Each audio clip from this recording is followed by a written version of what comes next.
오늘 저에게 허락하신 하나님의 말씀은 느헤미야서 13장 1절로 14절 말씀입니다.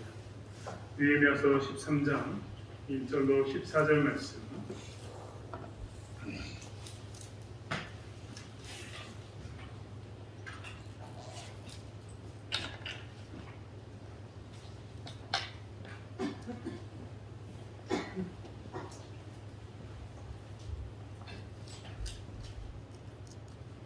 느헤미야서 13장 1절로 14절의 말씀을 찾았으면 한 목소리로 함께 합독하겠습니다. 그날 모세의 책을 낭독하여 백성에게 들렸는데 그 책에 기록하기를 암몬 사람과 모압 사람은 영원히 하나님의 총회에 들어오지 못하리니 이는 그들이 양식과 물로 이스라엘 자손을 영접하지 아니하고 도리어 본람에게 뇌물을 주어 저주하게 되었습니다. 그러나 우리 하나님이 그 저주를 돌이켜 복이 되게 하셨다 하였는지라. 백성이 이 율법을 듣고 곧 섞인 무리를 이스라엘 가운데에서 모두 분리하였느니라. 이전에 우리 하나님의 전에 방을 맡은 제사장 엘리야십이 도비야와 연락이 있었으므로 도비야를 위하여 한 큰 방을 만들었으니 그 방은 원래 소재물과 유광과 그릇과 또 레위 사람들과 노래하는 자들과 문지기들에게 11조로 주는 곡물과 새 포도주와 기름과 또 제사장들에게 주는 거제물을 두는 곳이라. 그때에는 내가 예루살렘에 있지 아니하였느니라. 바벨론 왕 아닥사스다 32년에 내가 왕에게 나아갔다가 며칠 후에 왕에게 말들을 청하고 예루살렘에 이르렀어야 엘리야십이 도비야를 위하여 하나님의 전뜰에 방을 만든 악한 일을 안지라.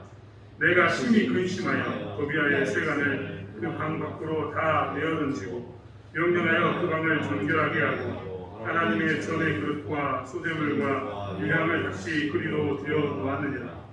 내가 또 알아본즉 레위 사람들이 받을 몫을 주지 아니하였으므로 그 직무를 행하는 레위 사람들과 노래하는 자들이 각각 자기 밭으로 도망하였기로 내가 모든 민장들을 꾸짖어 이르기를 하나님의 전이 어찌하여 버림받 되었느냐.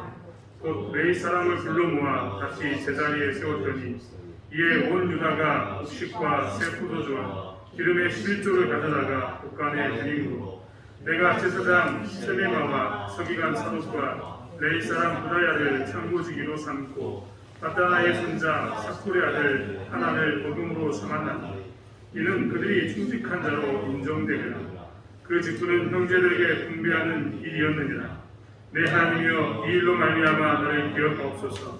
내 하나님의 전과 그 모든 직무를 위하여 내가 행한 선한 일을 말하지 마옵소서. 아멘. 환영하고 축복합니다. 저희 자리에 나와서 함께 예배드리게 되어서 정말 좋고 행복합니다. 날씨가 많이 추워졌는데요. 감기 조심하시고 권사님들 주무실 때 너무 아끼신다고 하지 마시고 따뜻하게 주무셨으면 좋겠습니다. 또한 잊지 않고 주의 전에 나와서 오늘 말씀을 잘 듣고 함께 은혜 나누기를 원합니다. 이제 느헤미야서 13장으로 저희는 마지막 장을 남겨두고 있습니다. 느헤미야는 우리가 느헤미야서 1장 이야기했던 것처럼 그는 하나님의 나라를 세우기 위해서 가슴에 불이 붙은 사람이었습니다. 혼자 편리하게 살고자 했으면 얼마든지 편하게 살 수 있는 사람이 누구였느냐? 느헤미야였습니다.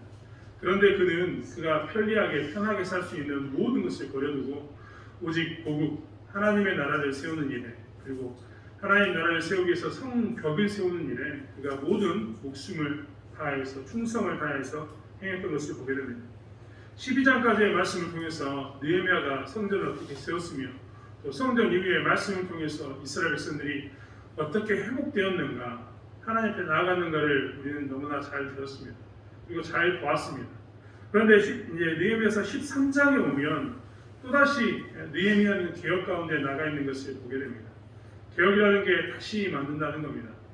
개혁을 다른 말로 영어로 이야기하면 리폼이라는데, 리폼이라는 것은 우리 옛날 옷을 새 옷처럼 꾸며서 만드는 것을 리폼이라고 이야기합니다.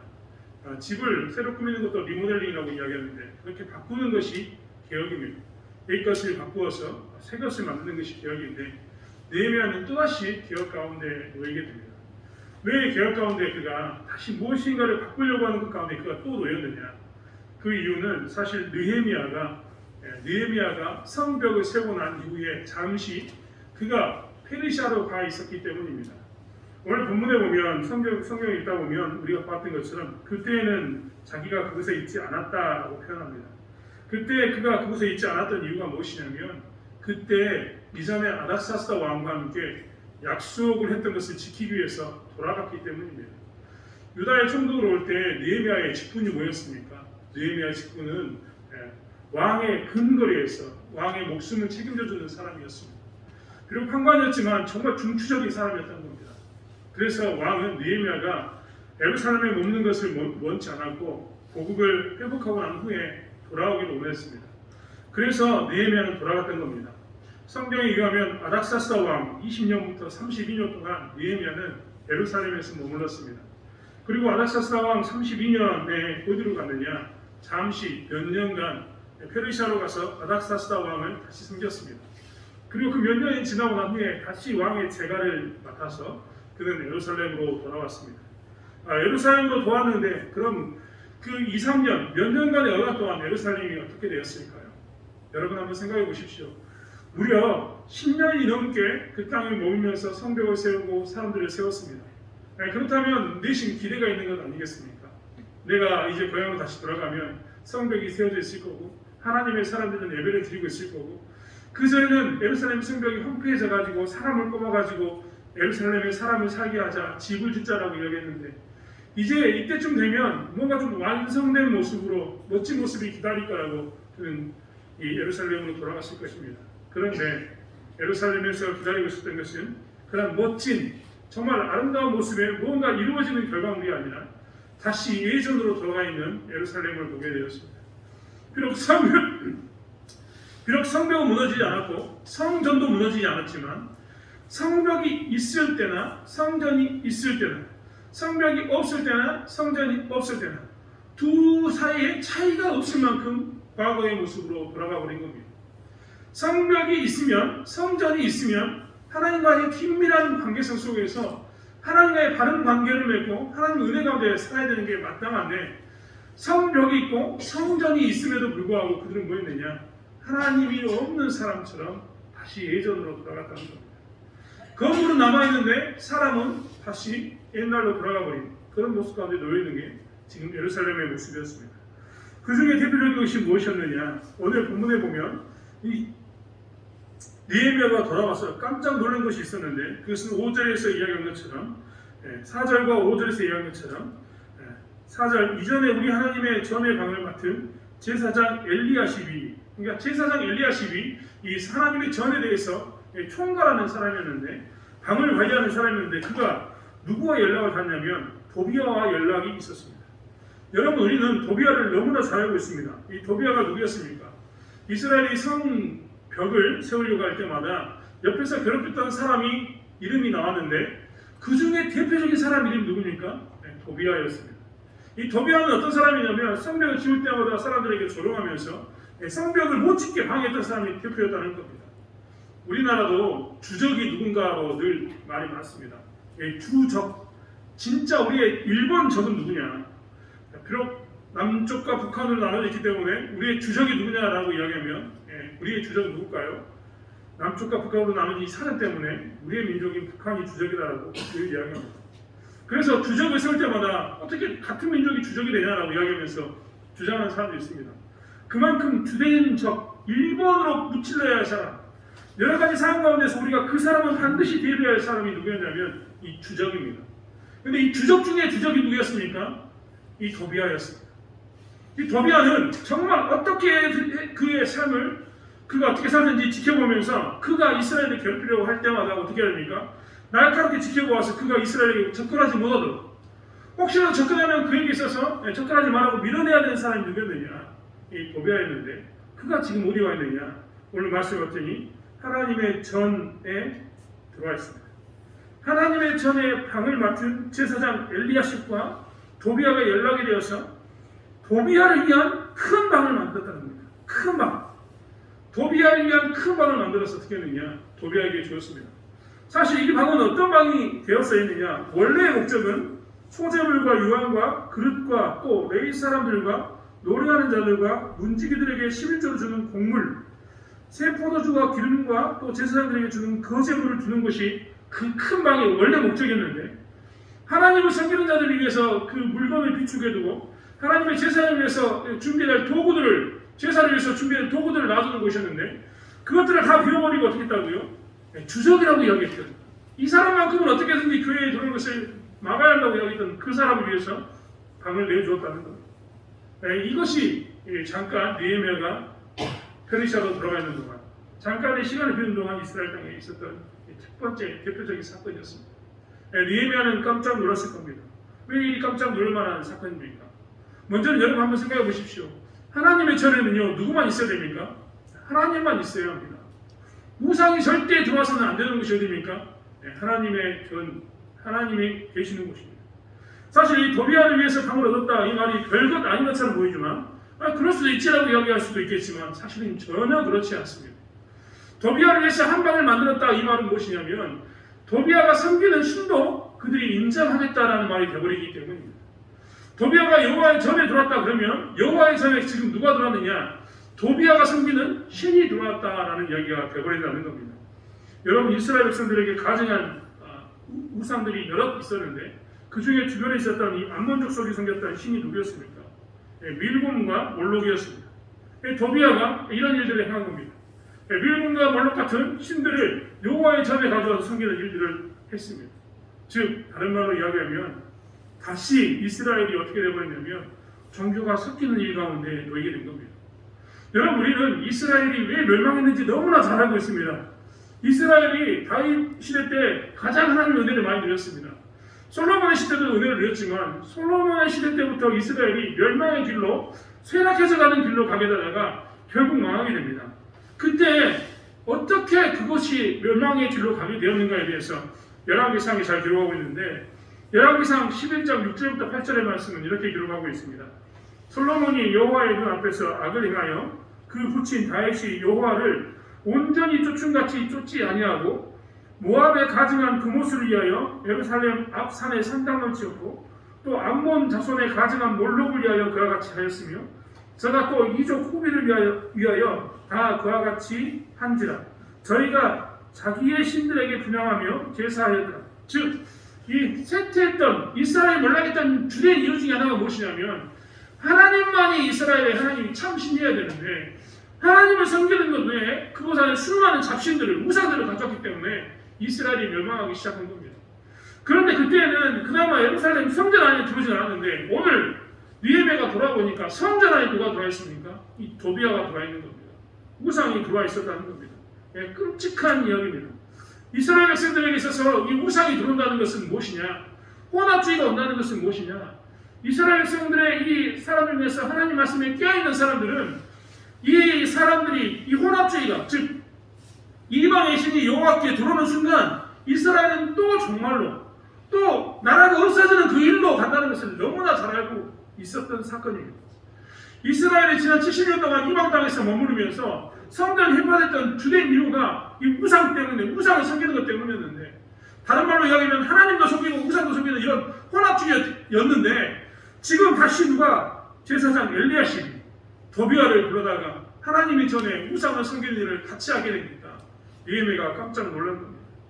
절대 할 수 없는 일을 행하는 그 일들에 대해서 느헤미야는 엄청나게 놀라서 그들을 쫓아냅니다. 사실 이 도비아가 방을 얻었다는 이 사실, 이것에 대해서 한번 생각해 보십시오. 우리가 왜 멸망했는가를 기억하는 사람이라면 이런 일을 또 할까요? 절대 하지 않을 겁니다. 다른 말로 이야기하면 그들 가운데 무엇이 있었느냐? 이제 내가 이 정도 성벽을 짓고 이 정도 성전을 지었으면 이 정도면 괜찮겠지라는 그런 안일한 마음이 누구에게 있었느냐? 이스라엘 백성들에게 있었다는 겁니다. 제사장에게는 어떤 마음이 있어서 그가 도비아를 성전 안으로 불러들였을까요? 아마 그는 도비아의 힘, 권력을 자기의 권력을 유지하는 데 쓰기 위해서 도비아를 불렀을 겁니다. 그렇지 않고서는 이루어질 수 없기 때문입니다. 즉, 우리가 보기에는 도비아의 방이 성전에 지었다는 이 말이 아주 작은 사건으로 보이지만 첫 번째는 이스라엘이 다시 멸망의 길로 가는 우상을 받아들이는 사건이 됐다는 것이고, 두 번째는 제사장마저도 자기의 입신과 자기의 권력을 유지하기 위해서 누구를 불렀느냐? 하나님께 의지하는 게 아니라 누구를 다시 의지하기 시작했다고요? 주변에 있는 힘 가진 자들을 또 의지하기 시작했다는 말이 됩니다. 이것을 바라본 이스라엘 백성들은 그런 일은 있어서는 안 된다라고 외치고 소리치면서 제사장을 쫓아내서라도 그것을 막아야 되는데 어떻게 됐습니까? 성벽도 있고 성전도 있는데 제사장이 있으면 그 정도면 되겠지라고 어떤 마음이 들었습니까? 아니란 마음이 들었습니다. 이스라엘이 다시 멸망의 길로 들어서는 그의 가운데 놓이게 됐다는 겁니다. 느헤미야는 이것 때문에 깜짝 놀랐습니다. 사실 이스라엘 백성들에게 있어서 이것들을 쫓아내는 중요한 근거가 무엇이었느냐? 오늘 13장 1절부터 이야기하는 것처럼 그들이 모세의 책을 낭독했는데 그곳에 있는 말씀 때문에 그들을 쫓아냈습니다. 신명기에 있는 말씀이었던 신명기 23장부터 23장의 3절부터 5절까지 있는 말씀을 오늘 이스라엘 백성들이 읽었는데 그 말씀에 보니까 암몬 사람과 모압 사람은 영원히 하나님의 총애에 들어주지 못한다 라고 선포한 말씀이 있었습니다. 왜 그러면 그들은 돌아오지 못했느냐? 그들이 이스라엘 백성들을 저주했습니다. 저주했는데 어떻게 했습니까? 섞으려고 하는 저주를 받았습니다. 발람을 불러다가 그들이 저주하려고 했는데 결국 안 되니까 어떻게 했냐면 혼합주의로 하려고 했던 그것을 통해서 이스라엘 멸망시키기를 종용했던 사람이 누구였느냐? 이 사람들이었습니다. 그래서 하나님께서는 그들을 못 오게 했던 겁니다. 이 말씀의 근거에서 어떻게 합니까? 느헤미야는 그들을 쫓아냅니다. 느헤미야가 돌아오고 난 후에 첫 번째 사건은 아무튼 이 성전이 타락한 성전이 망가진 사건. 건물은 있는데 다시 옛날 모습으로 돌아가 버린 그 사건이 있었던 겁니다. 두 번째로 느헤미야가 와서 목격했던 사건은 무엇이었느냐? 레위 사람이 없는 겁니다. 오늘 10절부터 이야기하는 것처럼 내가 또 알아본즉 레위 사람들이 받을 몫을 주지 아니하였으므로 그 직무를 행하는 사람들과 노래하는 자들이 각각 자기 밭으로 도망하였다고 표현하고 있습니다. 도망한 게 그냥 도망한 게 아니라 힘들어서 도망간 건데 왜 힘들었느냐? 마땅히 줄 것을 주지 않고 일을 하고 이야기하니까 그들이 도망갔던 겁니다. 여러분 우리는 느헤미야서 12장 44절부터의 말씀을 우리가 너무나 잘 알고 있습니다. 44절부터 47절의 말씀은 뭐라고 이야기했냐면 그들이 은혜 받고 난 후에 뭐라고 이야기했냐면 그들이 무엇을 강조했냐면 우리는 앞으로 어떻게 살겠는가에 대해서 이야기하면서 그들이 느헤미야서 12장 44절의 말씀은 이렇게 시작했습니다. 그날에 사람을 세워 곡간을 맡기고 제 사람들과 레위 사람들에게 돌릴 것 곧 율법에 정한 대로 거제 물과 처음 익은 것과 10의 1조를 모든 성밭에서 거두어 이 곡간에 쌓게 하였노니 이는 유다 사람이 섬기는 제사장들과 레위 사람들을 말미암아 즐거워하였기 때문이다. 즉 하나님의 일을 위해서 그들은 무엇을 하게 되었냐면 10의 1조를 내고 처음 익은 것을 내고 거제물을 드리고 율법에 정한 대로 그가 할 것들을 다 행하겠다라고 이야기했던 것이 최근 마지막의 강조점이었습니다. 그런데 이 일들을 불과 2, 3년 만에 하지 않은 겁니다. 2, 3년 만에 이 일들을 행하지 않았습니다. 그리고 그들은 그 책무를 등한 역을 걸었습니다. 그래서 나온 결과가 무엇이냐? 레위 사람들이 살 수 없으니까 결국 먹고 살기 위해서 어떻게 하느냐? 자기들이 수고할 수 있는 곳, 땅이 없는 그들이 땅을 가질 수 없으니까 어떻게 하겠습니까? 나그네처럼 살면서 일을 도와주고 먹고 사는 그 일들을 행하게 되었던 겁니다. 다시 레위인들이 흩어져버린 사건이 있었습니다. 레위인들이 흩어진 것이 그냥 레위인들이 흩어진 사건으로 끝나는 것이냐? 그렇지 않습니다. 레위인들이 흩어지고 노래한 자들이 사라짐과 동시에 모든 이 성전을 섬겼던 사람들이 사라짐과 동시에 무엇이 사라질 것 같습니까? 제사가 사라집니다. 하나님께 예배드리는 이들이 사라졌다는 겁니다. 즉 성전은 있는데 성벽은 있고 성전은 있는데 제사가 사라져가는 그 상황을 그가 목격하게 된 겁니다. 그래서 11절은 민장들에게 그가 뭐라고 이야기했습니까? 11절의 말씀은 하나님의 전이 어찌하여 버림바 되었냐? 제사가 사라지고 예배가 사라진 이것은 너희를 버린 게 아니야. 레위 사람에게 줄 10의 1조를 드리지 않고 처음 익은 것을 드리지 않고 거제물을 드리지 않는 것은 막연하게 너희들이 이 책임을 다하지 않는 것이 아니라 사실은 이것을 통해서 무엇을 버렸느냐? 또 하나님을 버렸다. 우리가 그토록 하나님의 전이 있어야 하나님의 전을 통해서 하나님과의 우리 관계를 회복하고 만나는 장소로서의 그 하나님의 전이 있어야 된다고 우리가 강조했었는데 전을 세워놓고 난 후에 우리가 지금 하는 태도가 무엇이냐면 하나님의 말씀을 버리는 건물은 있는데 예배를 버림으로 해서 하나님의 전을 버리는 그 일들을 행했다라고 이야기합니다. 그리고 그 일들에 대해서 다시 한번 강조하면서 그들이 무엇을 하느냐? 레위인들을 세우고 다시 한번 10의 1조를 거제물 처음 익은 것을 내놓게 합니다. 사실 우리는 오늘 두 가지 사건을 보았습니다. 첫 번째 사건은 무엇이었습니까? 성전 안에 우상을 섬기는 자들이 돌아서는 것. 두 번째는 성전은 있으나 예배드린 자가 사라져서 성전이 있으나 그 기능을 상실한 사건을 우리는 보고 있습니다. 느헤미야는 불과 2년, 3년 만에 아니 몇 년 만에 그가 무엇을 보았느냐? 지난 10년간의 모든 것이 물거품이 되는 것을 봤습니다. 철저하게 무너진 이스라엘, 과거로 돌아가버린 이스라엘. 정말 자기들이 이렇게 되지 않기 위해서 예수 구속을 위해서 성전을 짓고 성벽을 지었는데 성전이 있어도 성벽이 있어도 아무 소용이 없는 과거로 돌아가버린 삶을 살게 되었다는 겁니다. 그들이 습관을 쫓아서 자기의 옛날 모습으로 돌아갔습니다. 사실 습관이라는 게 참 무섭습니다. 습관은 우리에게 무엇을 주느냐? 우리에게 편안함을 줍니다. 사실 습관을 쫓아서 하는 일이 굉장히 편안합니다. 습관은 절대 나를 불편하게 만드는 일이 내게 습관이 되지 않습니다. 공부하는 것보다는 노는 게 훨씬 편합니다. 그러니까 어떻게 합니까? 공부하는 것보다 노는 것을 좋아합니다. 일하는 것보다 노는 게 훨씬 편합니다. 그러니까 뭘 선택합니까? 노는 걸 선택합니다. 습관이라는 것은 항상 우리에게 뭘 주느냐? 이렇게 편리한 것으로 보내게 됩니다. 그리고 습관은 우리에게 무엇으로 보내느냐? 익숙한 것으로 보냅니다. 내가 그게 좀 더 편하고 좀 더 익숙하니까 그렇게 한다는 겁니다. 그리고 습관은 우리에게 무엇으로 돌아가게 하느냐? 과거로 돌아가게 합니다. 그래서 습관대로 사람이 쫓아 살면요 어떻게 되냐면 과거의 모습으로 쉬운 곳으로 내가 좀 더 편리한 곳으로 익숙한 곳으로 나의 삶을 항상 떠나보냅니다. 이스라엘 백성들이 그렇게 됐다는 겁니다. 지난 10년간 열심히 성전을 짓고 성벽을 지었지만 그들에게 있어서는 그 이전에 있었던 70년의 습관이 여전히 남아있었기 때문에 이전에 있던 70년의 습관들은 쫓아가 버린 겁니다. 하나님의 성벽, 하나님께서 원하셔서 성벽을 세웠으나 성전을 세웠으나 하나님 없이도 살 수 있겠노라고 고백하는 모습 가운데 놓이게 되었다는 겁니다. 교회를 세우면서 가장 많이 고민하는 것은 어떻게 하면 교회가 교회답게 되는 것일까입니다. 사실 저희 교회가 이제 60년가 되었습니다.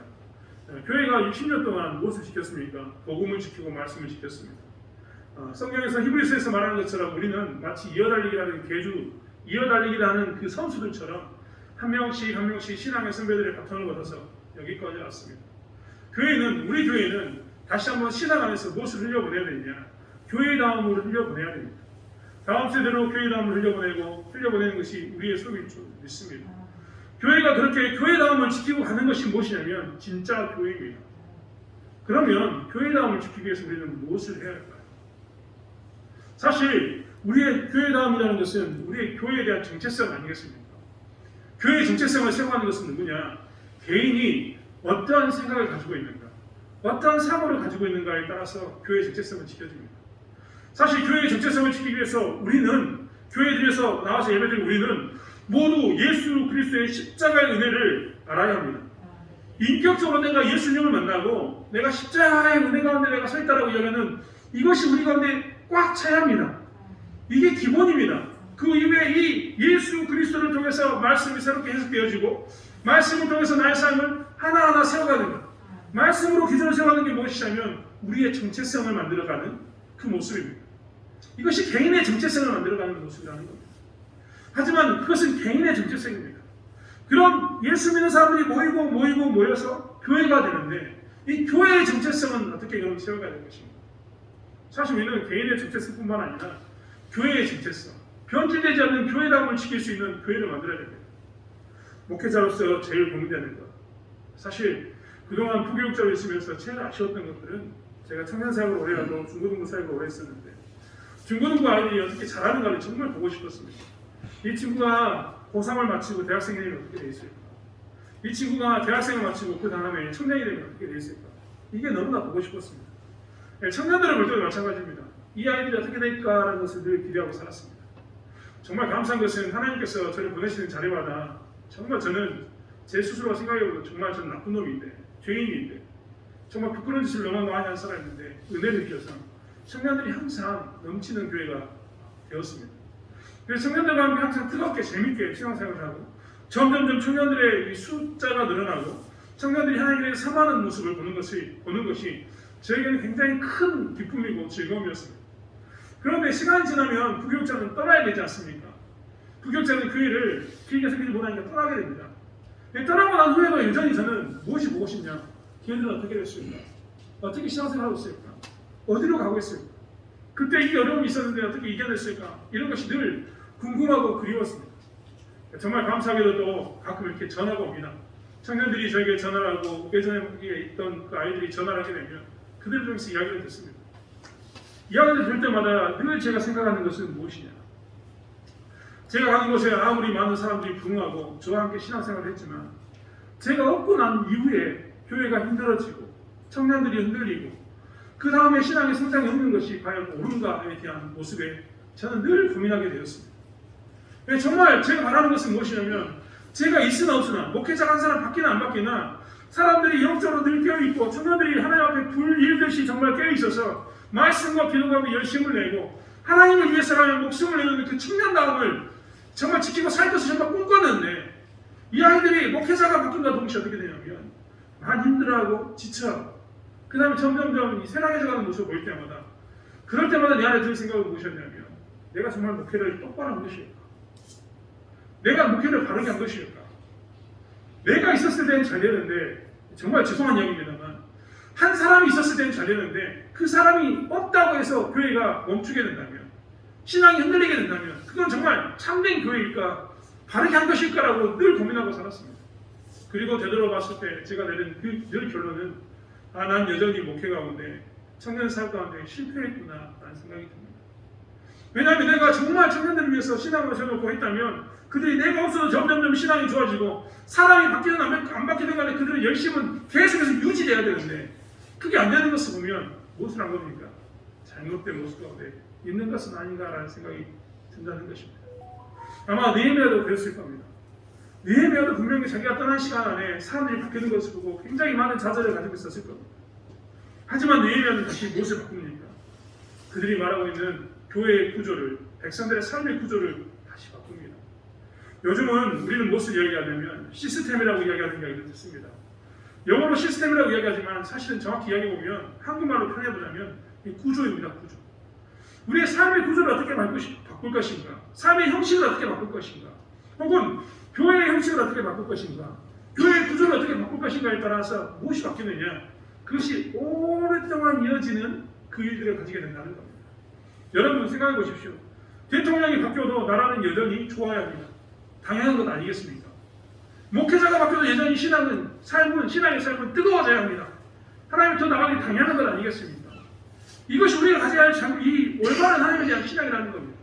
그러면 어떻게 하면 이렇게 사람이 바뀌어도 변하지 않고 어떻게 할 수 있느냐? 사람에 의존하는 것이 아니라 이 구조를 바꾸면 됩니다. 이 사람이 없어도 다른 사람이 그 일을 감당해도 언제든지 그 모습이 잘 유지될 수 있는 그런 구조가 되면 된다는 겁니다. 사실 교회가 교회다움을 지키기 위해서 해야 할 것도 무엇이냐면 이 구조를 바꾸는 것입니다. 교회의 시스템을 바꾸는 겁니다. 한 사람에 의해서 좌지우지되는 교회의 시스템은 절대 오래갈 수가 없습니다. 한 사람에 의해서 좌지되고 우지되는 그러한 신앙은 신앙이 사실은 어떻게 보면 정확히 이야기하면 다른 신앙이라고 이야기할 수 없는 겁니다. 사람에 의해서 좌지우지되는 신앙이 아니라 하나님의 말씀 그리고 교회 안에서의 그 교회다움을 지키는 그것을 통해서 신앙이 움직이는 것, 그게 참다운 신앙이라는 겁니다. 교회에 참된 것은 칼빈의 시대 때, 종교개혁 시대 때 칼빈이 교회의 표지에 대해서 이야기했습니다. 교회의 표지. 근데 그 교회의 표지는 무엇이냐? 참된 교회의 표지입니다. 세상에 교회가 많이 있었는데 그 중에 어떤 교회는 진짜 교회가 있고 어떤 교회는 가짜 교회가 있다는 겁니다.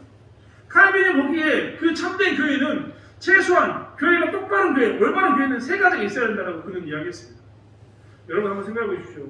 이만희가 다니고 있는 신천지도요, 자기들을 교회라고 이야기합니다. 하나님의 교회라고 이야기하는 장기자 씨가 이야기하는 그 교회도 자기들이 교회라고 이야기합니다. 같은 교회지만 그 교회는 진짜일까요? 가짜일까요? 우리는 가짜라고 이야기합니다. 왜 가짜인가? 교회에 참된 교회의 표지가 없기 때문입니다. 참된 교회의 표지는 무엇이냐? 올바른 하나님의 말씀이 선포되어야 합니다. 하나님의 말씀이 항상 올바르게 선포되는 교회가 진짜 참된 교회입니다. 올바른 성례가 집행해야 합니다. 성례. 성례가 뭡니까? 세례식과 그다음에 성찬식 하는 이것들이 성례입니다. 이것이 진행되는 것이 무엇이냐? 교회입니다. 그리고 올바른 이 권징, 이 살아있는 것이 무엇이냐? 교회입니다. 그래서 교회는요, 헌법이 존재합니다. 여러분, 마태복음 18장 18절에는요, 분명히 권징이 있음을 우리에게 이야기합니다. 고린도서 11장 23절과 24절의 말씀은요, 예수님께서 이 성례를 이 기념하라고 했다는 장면이 나옵니다. 요한일서 1장 9절의 말씀도 말씀이 우리 안에 있는 것이 참되다라고 이야기하는 표현이 들어있습니다. 이것들만 보아도 우리는 무엇을 알 수 있느냐? 올바른 말씀과 올바른 선례전과 본증 있는 것이 진짜 교회라는 겁니다. 이런 진짜 교회를 지키기 위해서는 우리 그럼 뭘 지켜야 됩니까? 올바른 말씀이 있을 수 있도록 우리의 구조를 바꿔야 합니다. 올바른 교회 가운데 올바른 말씀이 있는 구조가 되지 않겠습니까? 여러분, 올바른 말씀을 전파하는 것, 일단 성경을 보는 것이 기도합니다. 하지만 이 시대에 여러분이 정말 이 시대의 교회가 제가 한 말은 절대 아닙니다. 우리 신앙의 선배들이 종교개혁 시대 때 뭐라고 얘기하냐면 이 시대의 교회가 받고 있는 가장 큰 축복 중에 하나는 설교자이다라고 이야기했습니다. 그 말은 뭡니까? 설교자에 가는 것을 보는 게 아니라 설교자를 통해서 하나님의 말씀이 바르게 해석되어지고 풀이되어지고 쉽게 전달되어서 말씀을 바라볼 수 있는 그것이 뭡니까? 네, 그것이 설교자의 모습이고 이런 설교자가 말씀을 제대로 설명할 수 있는 이런 교회가 어떤 교회냐? 참된 교회가 되는 겁니다. 여러분 성경 공부도 많이 하셔야 됩니다. 분명히 얘기합니다. 하나님의 올바른 말씀을 볼 수 있는 성경 공부도 해야 되고 교회가 성경 공부도 해야 됩니다. 그리고 함께 모여서 말씀을 나누는 시간도 가져야 합니다. 그리고 또 무엇을 해야 됩니까? 이 설교자가 바로 서서 말씀을 전할 수 있도록 교회가 어떻게 해야 되냐? 준비하고 갖춰야 합니다. 제가 여기 있기 때문에 잘 대접해라 이런 이야기 절대 아닙니다. 항상 이야기하지만 저 때문에 대접하는 거겠습니까? 하나님 보고 여러분이 공개하는 거지 뭐 저를 보고 이야기하겠습니까?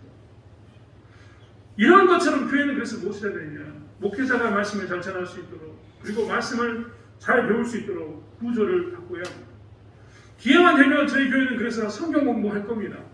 기회만 되면 저희는 말씀을 바로 숨기기 위해서 목회자를 위해서 기도도 하는 시간도 많이 갖고 그런 시간들을 갖고자 할 겁니다. 저도 기회만 되면 제 스스로가 하나님의 말씀을 바로 전하기 위해서 노력할 겁니다. 반면에 여러분도 무엇을 해야 됩니까? 이 교회를 바로 세우는 구조 가운데서 기도하는 자리에 있어야 합니다. 목회자를 위해서 기도해라 그 말이 무엇이겠습니까? 저의 삶이 잘 되기를 돈 많이 벌기 위해서 기도하라고요? 정말 그런 것 아닙니다. 말씀을 잘 전할 수 있도록 기도하셔야 됩니다. 목회자가 말씀을 전하는 것에 있어서 다른 것에 방해받지 않도록 여러분 잘 기도해 주는 것이 무엇이냐? 이 교회의 구조를 말씀 바르게 세워가는 첫 번째입니다. 두 번째는 성례전을 집행하는 겁니다. 우리는 저희 교단은 1년에 2번씩은 성례전을 집행하게 되어 있습니다. 기념하게 되어 있다는 겁니다. 최소한입니다. 매주 할 수도 있습니다. 1년에 52번 매주일마다 할 수도 있고 아니면 분기별로도 할 수 있습니다. 하지만 1년에 최소한 2번은 해야 합니다. 성례전이 집행되려면 뭘 해야 되느냐? 성찬식을 하는 떡과 포도주를 떼는 그 시간에 우리는 무엇을 해야 되느냐? 하나님을 기념하고 하나님의 말씀으로 돌아가야 합니다. 이때는 우리가 무엇을 해야 되느냐? 새로운 생명의 하나님의 말씀을 증거하고 전하는 그 일 또한 해야 됩니다. 이 성례전을 지키는 것 이것도 중요하다는 겁니다. 이 시대의 많은 사람들은 성례전을 아주 우습게 생각합니다. 성례전을 우습게 생각하니까 어떻게 하느냐? 오늘 성례식이 있다, 즉 성찬식이 있고 세례식이 있다고 이야기하면 이것은 나의 일이 아니라고 도망가거든요. 여러분 세례를 하는 것이 교회에는 얼마나 큰 기쁨입니까? 우리 안에 누가 들어온 겁니까? 새로운 신자가 들어오게 된 겁니다. 우리 가운데 새로운 예수 믿는 사람이 들어온 것, 진짜 교인이 된 겁니다. 여러분 예전에는요, 제가 말씀드렸습니다만 예전에는 교회가 줄이 있었다니까요. 줄이. 예전에 교회 가운데 이렇게 줄이 띠가 있었습니다. 그래서 예수를 주로 고백하고 세례를 받은 사람은 띠 안에서 예배를 드렸습니다. 교회에 나왔는데 예수를 아직 모르고 세례를 받지 않은 사람은 띠 밖에서 예배를 드렸습니다. 그들은 교인이 아니라 뭐라고 불림받았냐면 방문자라는 이야기를 들었습니다. 그만큼 교회는 이 세례식이 너무나 중요한 겁니다. 이 성례라고 하는 이 세례가 너무 중요한데 이것들은 우리는 등한시작입니다. 기뻐하지 않고 그저 나하고 관련 없는 일로 치부하면서 나가버립니다. 성찬식은 어떻습니까? 성찬식이 다가올 때마다 우리는 성찬을 이야기하게 되는데 성찬식에도 많은 사람들이 그냥 가버립니다. 왜 가버립니까? 이게 나에게 얼마나 중요한지 모르기 때문입니다. 우리는 이 성찬식을 하면서 뭐랍니까?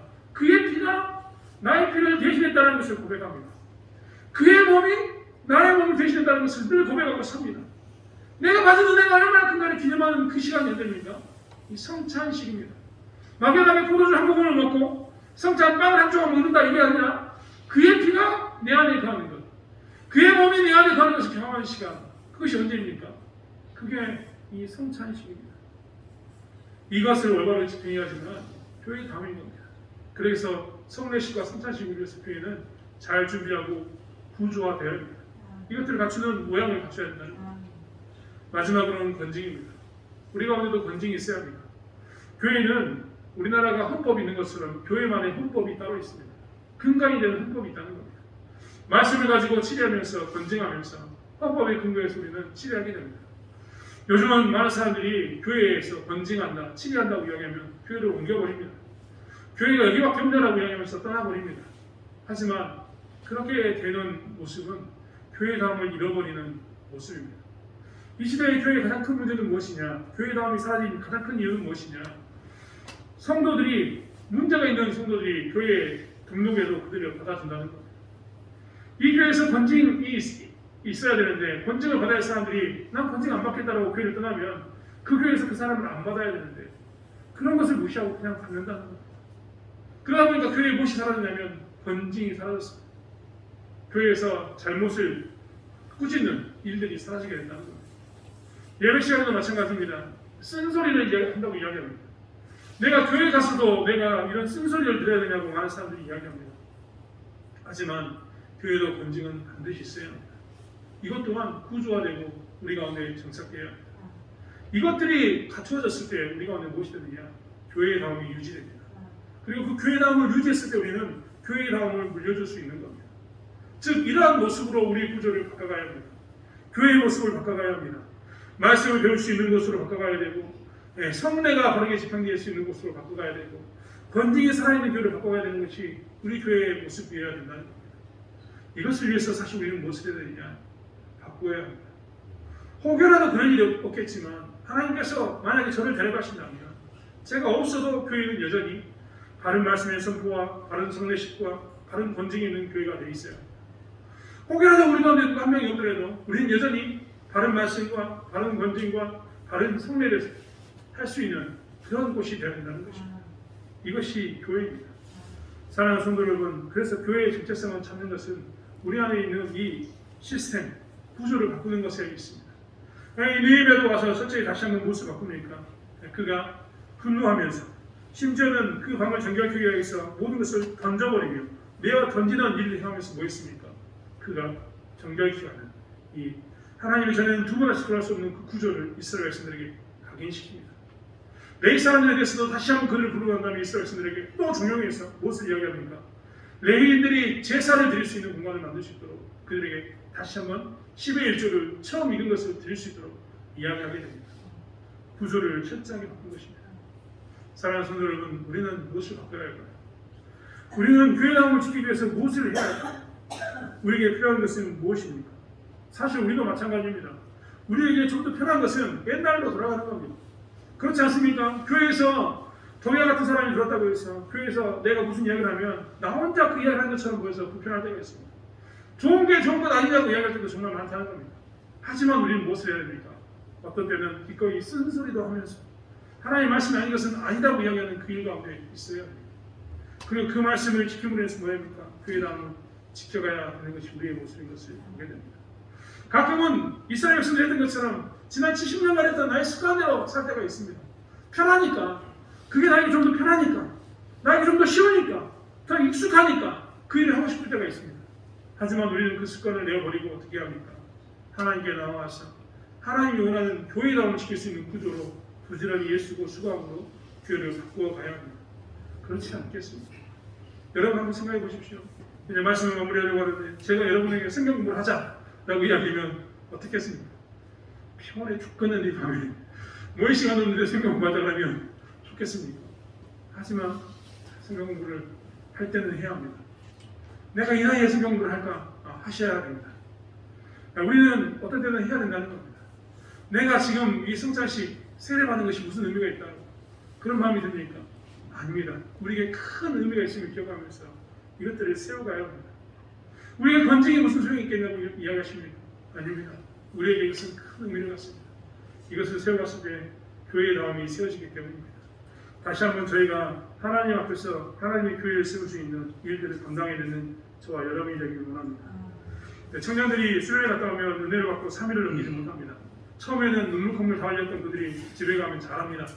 그런데 한 3일, 4일 지나면 옛날로 돌아간다고 늘 이야기했습니다. 결국 무엇입니까? 우리는 우리도 모르는 사이에 습관을 쫓아가는데 우리는 이 습관을 내어버리고 다시 한번 하나님 앞에 하나님 나라를 세우기 위해서 우리의 삶을 교회의 구조를 바꾸는 가운데 서야 되는 것을 보게 됩니다. 사랑하는 성도 여러분, 다시 한번 이 일감에 동참함으로 우리의 교회를, 이 대창교회를 다음 60년, 다음 100년을 이어지게 만드는 일이 함께하는 저와 여러분이 되길 원합니다. 기도하겠습니다. 하나님, 우리 가운데 바꿔야 할 것은 무엇입니까? 하나님, 바른 교회를 세우기 위해서 아버지, 우리는 무엇을 지켜야 되고 무엇을 바꿔야 합니까? 우리가 지킬 것과 바꿀 것을 분명히 하게 도와주시고 혹여라도 우리 가운데 혼합주의가 들어왔거나 우리 가운데 안일주의가 들어왔거나 혹은 우리 가운데 적당히 하자고 여기는 나의 그 입신을 위해 개인주의가 들어왔다면 이것을 내어버리게 도와주시고 하나님 위해서 쓰임받는 구조로 다시 한번 우리의 삶을 교회를 바꿔갈 수 있도록 역사하여 주시옵소서. 하나님 또한 아버지 저희 교회가 다음 100년이 흘러갈 수 있도록 저희 교회가 하나님의 뜻대로 세워지기로 나오니 역사하여 주시옵소서. 우리에게 있어서 아버지 하나님 관습은 잘못된 관습이 아니라 하나님께서 원하는 즐거운 전통이 될 수 있도록 하나님 붙잡으시기로 나오니 역사하여 주시옵소서. 그래서 아버지 100년 뒤에도 하나님 우리 교회가 세상 사람들에게 하나님의 뜻을 증가하는 교회, 하나님의 뜻을 볼 수 있는 곳이라는 말 들을 수 있도록 저희를 사용하여 주시옵소서. 함께 하신 밀사하며 감사드리며 예수님의 이름으로 기도드렸습니다. 아멘.